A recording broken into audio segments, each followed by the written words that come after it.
নমস্কার বন্ধুরা, good morning. কেমন আছেন সকলে? আজকে সকালটা সবার খুব ভালো যাচ্ছে, এটুকু আমি বুঝতে পেরে গেছি, কারণ খাদানের ট্রেলার ড্রপ হয়ে গেছে আজকে সকাল 9টার সময়। আমিও দেখেছি, বাট ভিডিওটা বানাতে একটু দেরি হয়ে গেল। অনেক রাগ অভিমান, অনেক কথাবার্তা হয়েছিল, কেন ড্রপ হলো না, নানা রকম আমরা কথা বলেছি, আওয়াজ তুলেছি। আলটিমেটলি ট্রেলারটা কেমন হলো সেটাই বলা যাক বা ফেরা যাক সেই ব্যাপারে।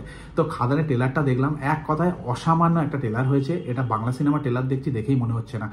ট্রেলারের প্রথম শটটা মনে করুন, যেখানে ট্রেনটা যাচ্ছে পুরো কয়লা খনির মধ্যে দিয়ে, যে টার্নিংটা নিচ্ছে, এস্টাবলিশ হয়নি, বাট যেহেতু এটা ট্রেলার, তো শটটা কি লেভেলের শট ছিল ভাই। শুরুটাই হচ্ছে চরম, আগুন। এটা বাংলা সিনেমার একটা শট হতে পারে, আপনি জাস্ট ভেবে দেখুন। এটা 2 বছর আগে এই জিনিসগুলো ভাবা যেত না। তারপরেও এমন কিছু শট ছিল টপ অ্যাঙ্গেলে, যেখানে দেব এবং যিশু এসে বাইকটা ঘোরাচ্ছে, এই শটগুলো, তারপর এন্ট্রি শটগুলো অসাধারণ হয়েছে, অসাধারণ। এটা যে বাংলা সিনেমার শট, এটা বিশ্বাস করতেও আমার ভাবতে হচ্ছে এই লেভেলের শট হয়েছে। এবার আসি পুরো ট্রেলারটার ব্যাপারে। বিজিএম তো অসাধারণ হয়েছে, আমরা প্রি ট্রেলারে বুঝে গেছি। এখানে এডিটিংটা খুব সুন্দরভাবে করা হয়েছে ট্রেলারের। এবার আমি এখানে ভালো এবং মন্দ দিক তুলে ধরবো। এখানে অগন্তি ভালো দিক রয়েছে, আর যদি মন্দ দিক বলতে হয় সেটা হচ্ছে একটা বড় সমুদ্রের মধ্যে এক বালতি একটু জল তুলে নেওয়ার মতন। মন্দ দিক কিছু নেই, সেটা আমি পরে বলছি, সেটা আমার ব্যক্তিগতভাবে লেগেছে। কিন্তু ভালো দিকগুলো সেটা অবশ্যই বলতে হবে এবং মানতে হবে। খাদানের ট্রেলারের সবথেকে বড় দিক হচ্ছে এখানে এস্টাবলিশ করা হয়েছে ক্যারেক্টারটাকে, বিশেষ করে শ্যাম মাহাতো। এখানে ওনার যে ইম্প্যাক্ট রয়েছে, উনি যে কি পাওয়ারফুল সেটা বোঝানো হয়েছে। ইভেন যিশু সেনগুপ্তর একটা ডায়লগে বোঝা যাচ্ছে, যখন দেবের ছেলে হিসাবে যে ক্যারেক্টারটা প্লে করছে তাকে বলছে যে ভেবেছিলাম তুই তোর বাবার মতন, কিন্তু না। এখানে শ্যাম মাহাতো কি লেভেলের একটা পাওয়ারফুল মানুষ ছিল, আর আমরা ট্রেলারে সেই জিনিসটা দেখতে পাচ্ছি।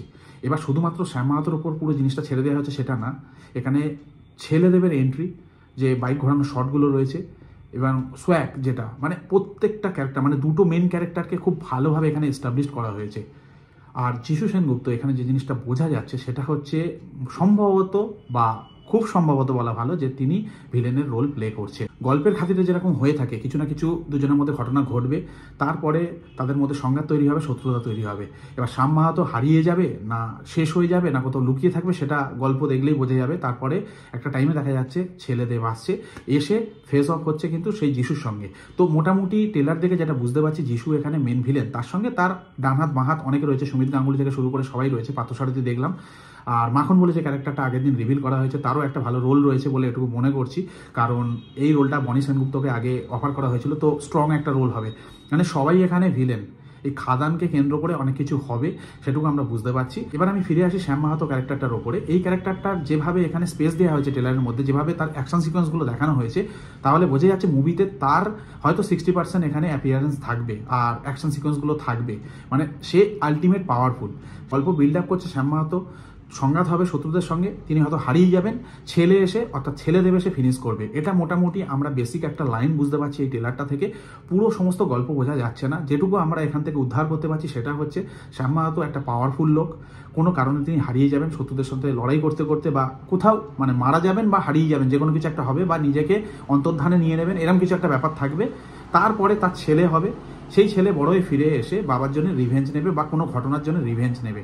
এটুকু মোটামুটি একটা স্টোরি লাইন আমরা এর থেকে উদ্ধার করতে পারছি। আর যিশু সেনগুপ্তকে যেটুকু দেখে মনে হচ্ছে, তার ডায়লগ, অ্যাটিটিউড, যিশু সেনগুপ্ত এখানে মেন ভিলেন রোল প্লে করছে। তো এইটা মোটামুটি একটা জিনিস মেকার্সরা দেখাবার চেষ্টা করেছে, পুরো স্টোরি না বলেও মোটামুটি একটা লাইন টেনে দিয়েছে যে এটাই হতে পারে। এবার এর মধ্যে বিল্ড আপ বা এই ফিনিশ ছাড়াও অনেক টুইস্ট থাকবে, অনেক সারপ্রাইজ থাকবে। এত বড় মুভি, নিশ্চয়ই অনেক কিছু থাকবে, সেটা মেকার্সটা এখানে কিছু দেখায়নি। খুব সুন্দর এডিটিং হয়েছে, সেই জন্য প্রথমে বললাম। আর বিজিএম নিয়ে আলাদাভাবে কিছু বলছি না।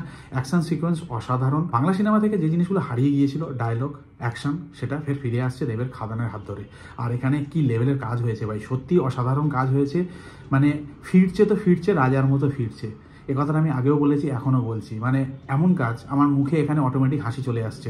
এবার একটা আমি নেগেটিভ দিক এখান থেকে আমার মনে হচ্ছে ব্যক্তিগতভাবে, সেটা হচ্ছে গল্পটা, অনেকে বলছে গল্পটা এখানে বলা হয়নি, বাট কিন্তু যারা এটা একটু line by line, frame by frame দেখবে, তারা বুঝে যাবে গল্পটা কি বলতে চাইছে। গল্পটা যেটা বোঝানো হয়েছে সেটা যে শ্যাম মাহাতো একজন পাওয়ারফুল লোক, যিশু সেনগুপ্ত তার বন্ধু থাকবে, এই খাদানকে কেন্দ্র করে কোনো ঘটনা ঘটবে, শ্যাম মাহাতো হারিয়ে যাবে, তারপর তার ছেলে হবে, বিয়ে হবে, তার মধ্যে ছেলে হবে, সেই ছেলে এসে রিভেঞ্জ নেবে সেই বন্ধুর সঙ্গে, শ্যাম মাহাতোর বন্ধুর সঙ্গে, যেটা যিশু সেনগুপ্ত রোল প্লে করছে। এটা মোটামুটি কিন্তু একটা লিনিয়ার লাইনে বোঝা যাচ্ছে। এই জিনিসটা যারা একটু ফ্রেম বাই ফ্রেম দেখবে বা পুরো জিনিসটা বারবার দেখবে বুঝে যাবে। এইটা আমার মনে হয়েছে কোথাও যেন একটু বলে দেওয়া হয়েছে। তবে এত বড় একটা ফিল্ম তারা জেনে শুনে ডিসক্লোজ করেছে মানুষকে একটু বোঝানোর জন্যেই। আর আমরা বাংলা অডিয়েন্স সবসময় একটু গল্প ওরিয়েন্টেড মানুষ হই, মানে আমরা একটু গল্প খোঁজার চেষ্টা করি, তো সেই কারণে হয়তো এখানে কিছুটা হিন্ট দেওয়া হয়েছে। তাই বলে পুরো জিনিসটা এখানে ঢেলে সাজিয়ে দেওয়া হয়েছে সেটা একেবারেই না। এর মধ্যে অনেক টুইস্ট থাকবে, সেগুলো হলে গেলেই বা থিয়েটারে গেলেই আমরা বুঝতে পারবো। এবার অনেকে বলছে গল্প বোঝা যাচ্ছে না বা গল্পর কোনো হিন্ট দেয়নি, বাট আমার মনে হয় এখানে গল্প বেশ ভালোভাবেই বোঝা যাচ্ছে বা লিনিয়ার লাইনে বোঝা যাচ্ছে। মানে একটা স্ট্রেট লাইন টেনে দেওয়া হয়েছে, কি মানে প্লটটা কি এটা বলে দেওয়া হয়েছে। যদি ফ্রেম বাই ফ্রেম দেখেন তাহলে নিশ্চয়ই বুঝতে পারবেন। বাকি সমস্ত দিক দিয়ে চরম হয়েছে। আর এটা মানে এমন কিছু ভুল না। দেখুন, এটা আমার ব্যক্তিগত মতামত বা আমার এটা চিন্তাধারা দিয়ে আমি বললাম যে হ্যাঁ, এটা একটা লিনিয়ার বুঝিয়ে দেওয়া হয়েছে গল্পটা A to B যে কি হতে চলেছে।